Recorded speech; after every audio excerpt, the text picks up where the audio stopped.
நீரிழிவு மற்றும் மூளை ஆரோக்கியம் தொடர்பான உயர்மட்ட ஆராய்ச்சிக்காக புகழ்பெற்ற ஆராய்ச்சி அமைப்புகளுடன் மெட்ராஸ் டயபெட்டிஸ் ரிசர்ச் ஃபவுண்டேஷன் புரிந்துணர்வு ஒப்பந்தமிட்டுள்ளது.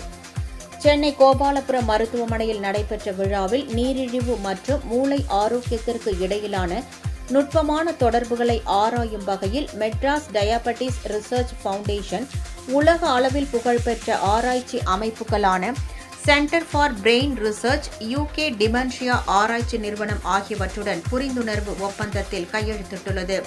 இதுகுறித்து டாக்டர் வி. மோகன் கூறுகையில், நீரிழிவு எப்படி உடலை மட்டுமின்றி மூளையையும் பாதிக்கிறது என்று புரிந்து கொள்வதற்கான எமது பயணத்தில் இந்த ஒத்துழைப்பு ஒரு முக்கிய மைல்கல் நிகழ்வாகும் என்றார். புகழ்பெற்ற மூளை நரம்பியல் அறிவியலாளர்கள் மற்றும் டிமென்ஷியா மீதான ஆராய்ச்சியாளர்களுடன் இணைந்து செயல்படுவதன் வழியாக எண்ணற்ற மக்களின் வாழ்க்கை தரத்தை மேம்படுத்துவதற்கான புதிய கண்டுபிடிப்புகள் சாத்தியமாகும் என்று நம்புவதாகவும் அவர் அப்போது கூறினார்.